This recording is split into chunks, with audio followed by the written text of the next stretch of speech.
দেখুন তো বন্ধুরা, এই রেসিপিটা কেমন হয়েছে।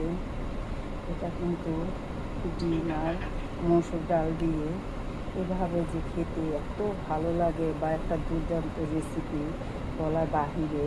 একবার হলো এভাবে বানিয়ে খাবেন। এখানে মাত্র মসুর ডাল আর ডিম দিয়ে তৈরি করা এই রেসিপিটা। বন্ধুরা, ভিডিওটা সম্পূর্ণভাবে দেখবেন, টেনে দেখবেন না। আর ভিডিওটা যদি ভালো লাগে একটা লাইক, শেয়ার, কমেন্ট করবেন, কমেন্ট করে জানাবেন। আর আমার চ্যানেলটি সাবস্ক্রাইব করে দিবেন। এখন আমি মূল রেসিপিতে চলে যাচ্ছি। আসসালামু আলাইকুম বন্ধুরা, কেমন আছে? আলহামদুলিল্লাহ, আমি ভালো আছি। আমি এই মসুর ডাল দিয়ে যে রেসিপিটা করতেছি খুবই দুর্দান্ত।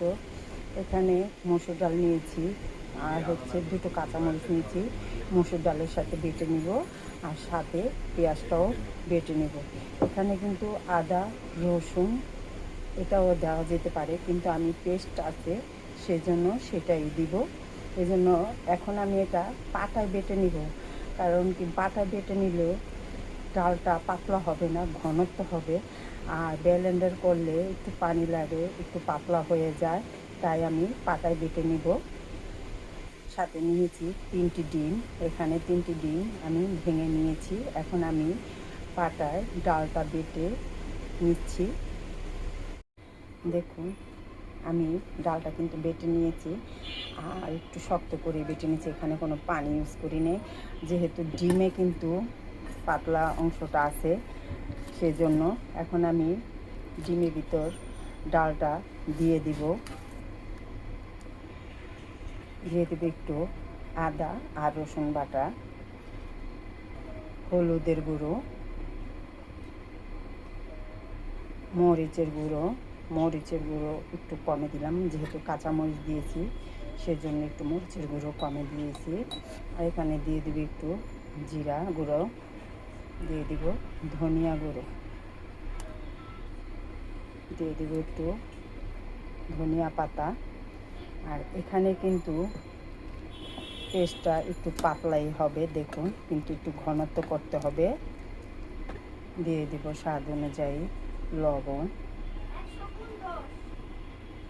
আর এখানে আবার একটু আমি কাঁচা পেঁয়াজ, মানে ঝিরি করে কাটা, সেই পেঁয়াজটাও একটু ইউজ করব। এভাবে হাত দিয়ে গুলে দিয়ে দিব।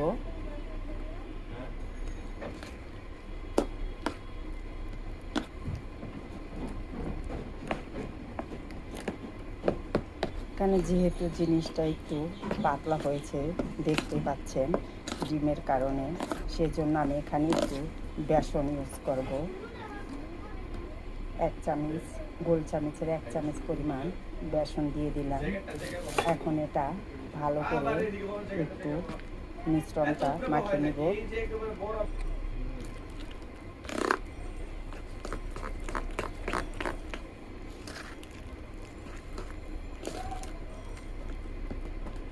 দেখুন, মিশ্রণটা মিশিয়ে নিয়েছি।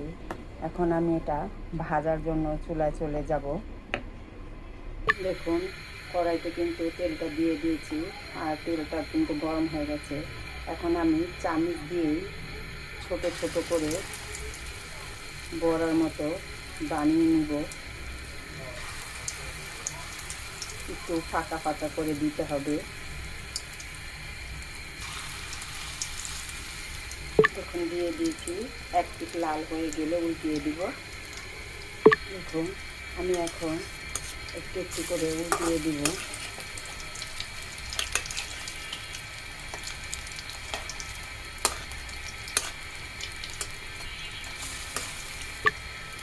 এভাবেই লাল করে ভেজে নিব সবগুলো।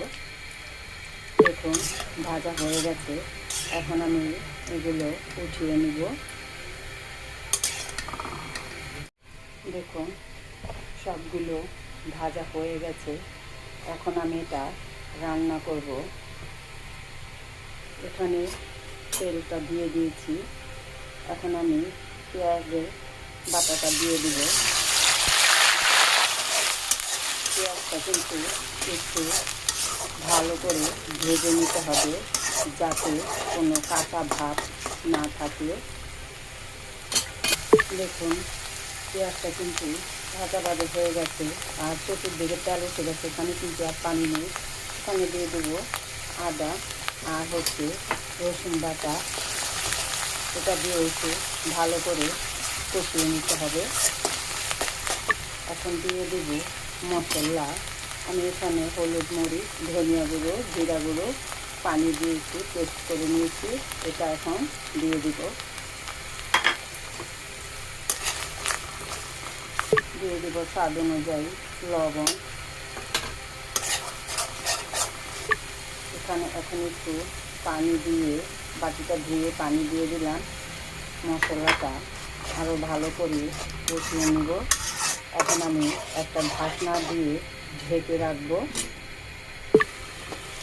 ঢাকনাটা উঠিয়ে নিলাম। দেখুন তেল উঠে গেছে, আর মশলাটা কিন্তু ভালো করে কষিয়ে নিলাম। কারণ মশলাটা ভালো করে কষিয়ে না নিলে হয়তো একটা গন্ধ ভাব থাকতে পারে। দিয়ে দিব আমি এই মসুর ডাল আর ডিমের বড়া দিব। এখন একটু নাড়াচাড়া দিয়ে পানি দিয়ে দিব পরিমাণ মতন। আর এটার মধ্যে টমেটো দেওয়া যায় পেস্ট করে বা কেটে। আমার হাতের কাছে টমেটো ছিল না, সেজন্য কিন্তু আমি টমেটো দিতে পারিনি। দেখুন এখন আমি পরিমাণ মতন পানি দিয়ে দিব। এখানে কিন্তু বেশিক্ষণ সময় লাগবে না, অল্প সময়ের মধ্যে হয়ে যাবে, যেহেতু মশলাটাও কষানো, আবার বড়াগুলো ভাজা। এই পরিমাণে পানি দিয়ে দিলাম। এখন আমি এটা ঢেকে রেখে দিব খাওয়ার আগ পর্যন্ত। দেখুন বন্ধুরা, তরকারিটা কিন্তু হয়ে গেছে। এখন আমি একটু ধনিয়া পাতা উপর দিয়ে ছিটিয়ে দিলাম। নামিয়ে নিব 2-1 মিনিট জাল দিয়ে। একটু শুকনো শুকনো, খেতে কিন্তু দারুণ।